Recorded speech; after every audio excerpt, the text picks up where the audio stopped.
올해 연말 가장 기다려지는 스포츠 이벤트 카타르에서 열리는 2022 월드컵 축구 경기 대회라고 할 수 있겠는데요. 손흥민을 필두로 해서 김민재, 황의조, 황희찬 등 스타급 선수들이 태극 마크를 달고 뛰는 경기를 볼 수가 있습니다. 축구 팬의 입장에서 굉장히 기다려진다라고 할 수 있겠는데, 하지만 북한 선수들의 모습은 이번 대회에서는 보실 수가 없습니다. 일단 북한은 이번에 월드컵 예선대회에 참가를 하지 않았습니다. 코로나19의 영향 때문에 스포츠 선수들이 해외에 나와서 전혀 경기를 하지 않고 있는 모습을 보이고 있는데요. 북한은 올림픽 경기 대회에도 불참을 하는 등 다양한 스포츠 대회에 선수들을 파견하지 않고 있고, 결국은 스포츠에서도 이른바 봉쇄 정책으로 이어지고 있는 것 아니냐라는 평가를 해볼 수 있겠습니다. 지난 2010년 남아프리카 공화국에서 열린 월드컵에 44년 만에 북한이 처음으로 본선에 진출을 했었습니다. 하지만 예선 3경기를 마치고 탈락을 하고 말았었는데요. 사실 북한은 1966년 잉글랜드 월드컵의 16강에서 이탈리아를 꺾고 8강에 올라서 포르투갈과 맞붙었지만 4강 진출에는 실패를 했습니다. 사실 이때만 하더라도 북한이 도대체 어떤 나라인지 전혀 모르는 상황에서 북한이 월드컵에 참가를 했고 8강전까지 올랐기 때문에 사실은 어떻게 보면 다크호스다라는 평가까지 받았었는데, 남한에서 국가대표팀이 만들어진 것도 북한이 1966년 잉글랜드 월드컵에서 8강전까지 진출을 하면서 여기에 자극을 받았던 것이 굉장히 컸습니다. 국가정보원의 전신인 중앙정보부가 1967년 1월에 양지팀이라는 축구팀을 만들고 실업팀에 준하는 월급을 주면서 중앙정보부 내에 있는 잔디구장에서 훈련을 하도록 하는 등 북한팀을 타도하겠다라는 것을 모토로 내세워서 훈련을 하고 경기를 치렀는데, 당시에 우리 축구 대표팀 선수를 거쳐서 감독까지 지냈었던 이회택, 김정남, 김호 등 과거에 우리 축구 스타들이 대부분 양지 축구팀 출신이라는 점도 눈길을 끄는 대목이라고 할 수 있겠습니다.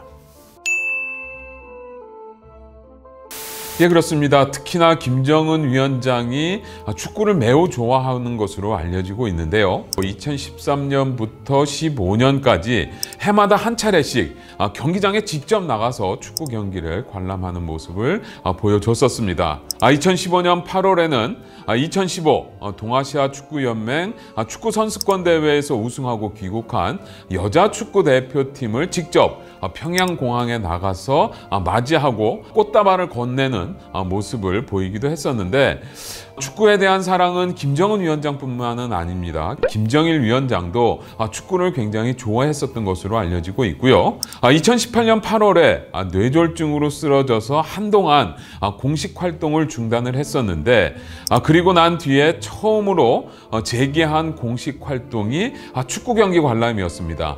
축구 경기를 관람을 하면서 공식 활동을 재개를 했었던 점을 미뤄보면 김정일 위원장의 축구 사랑도 굉장히 컸다라고 보시면 되겠습니다. 앞에서 말씀드렸던 1966년 잉글랜드 월드컵이 북한이 월드컵에서 거둔 최고의 성과입니다. 그러다 보니까 이 66년 월드컵에 참여를 했었던 북한의 대표 선수들이 유명한데, 동양의 진주로 통했었던 북한의 축구 영웅 박두익 선수가 가장 유명하다라고 할 수 있겠는데요. 1966년 월드컵 당시에 북한은 영국의 미들스브러에서 본선 조별리그 3경기를 치렀는데, 이탈리아와의 조별리그 마지막 경기를 승리로 이끌면서 8강전에 오를 수 있었다라고 할 수 있을 것 같은데, 당시 전반 42분 박두익 선수의 결승골로 1대0으로 이겨서 3전 전승을 거둔 소련에 이어서 조 2위로 8강전에 올라갈 수 있었습니다. 그리고 최근에 가장 북한에서 유명한 선수는 북한 대표팀의 공격수로 알려지고 있는 한광성 선수인데요.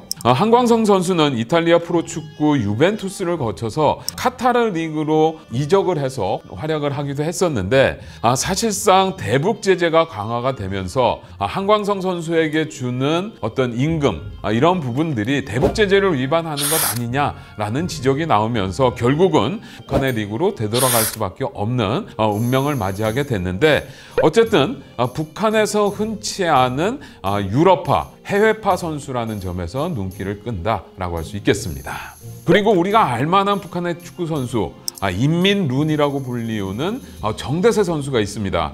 일본에서 태어난 정대세 선수는 2006년 일본 프로축구에 입단을 했었고 2010년 독일 분데스리가를 거쳐서 K리그에서도 선수로 활약을 했었는데 아버지는 대한민국 국적을 가지고 있고요. 어머니 같은 경우에는 조선적을 가지고 있습니다. 그렇던 정대세 선수가 북한 국가대표팀에 합류를 하면서 북한 국적자 자격을 획득을 하게 됐는데 어떻게 보면 루니 선수는 사실상 이중 국적자이고 남한에도 북한에도 속하지 못한 경계인의 삶을 살아온 그런 축구 선수로 분류할 수 있을 것 같습니다. 사실 북한의 남자 축구는 피파 랭킹이나 이런 측면에서 보면 조금은 세계적인 수준에서는 좀 하위권에 처져 있다라고 할 수 있을 것 같은데요. 이러한 남자 대표팀과는 다르게 북한의 여자 축구 대표팀은 아시아의 강호의 하나로 손꼽히고 있습니다. 2014년 인천에서 아시안 게임이 열렸는데 그때 북한 여자 축구 대표팀이 우승을 거뒀고 남쪽 축구 대표팀은 준우승을 거뒀습니다. 그만큼 북한 여자 축구 대표팀의 수준은 아시아에서도 좀 정상급에 올라와 있다라고 평가해 볼 수 있을 것 같고 북한 여자 축구 대표팀에서 가장 눈에 띄는 선수 중에 한 명이 리금숙 선수인데요. 2008년 베이징 올림픽 아시아 최종 예선에서 6경기에서 12골을 몰아 넣으면서 본선에 진출하는 견인차 역할을 했었습니다. 그리고 팀을 첫 올림픽 진출로 이끄는 역할도 하게 됐고 같은 해에 아시아 축구 연맹 AFC 어워드에서는 최우수 여자 선수상을 차지하기도 했고요. 그리고 최근에 가장 많이 알려지고 있는 북한의 여자 축구 선수로는 라은심 선수를 꼽을 수 있겠는데 앞에서 말씀드렸던 인천 아시아 경기대회 여자 축구에서 북한 대표팀의 주장을 맡으면서 팀을 우승으로 이끄는데 혁혁한 공을 세우기도 했습니다. 예, 그렇습니다. 앞에서 말씀드렸던 것처럼 북한의 최고 지도자들이 축구에 대한 사랑, 축구에 대한 애정이 굉장히 각별합니다. 그러다 보니까 축구 꿈나무들을 양성하는 데도 굉장히 큰 관심을 기울이고 있는데요. 북한은 2013년 5월 평양 시내 능라도의 축구 훈련장 그리고 기숙사 등 첨단 시설을 갖춘 평양 국제축구학교를 개교를 했습니다. 당시 북한 전역에서 선발된 남녀 학생 80여 명이 입학을 했고 현재는 정원이 배 이상 늘은 것으로 전해지고 있는데요. 북한은 이 학교에 국제축구연맹 FIFA의 도움으로 외국 지도자들을 초빙을 해서 최신 축구 기술을 전수하도록 하는가 하면 실력 테스트 등을 통해서 정기적으로 열등생을 걸러내고 축구 우등생들을 계속 추려내면서 차세대 유망주 양성에 굉장히 심혈을 기울이고 있는 것으로 알려지고 있고 단순히 축구 선수들을 육성하는 것뿐만 아니라 이 기관을 통해서 북한의 축구 지도자, 감독이나 코치도 지속적으로 양성하는 것으로 알려지고 있습니다. 자, 오늘의 썰부장은 여기까지.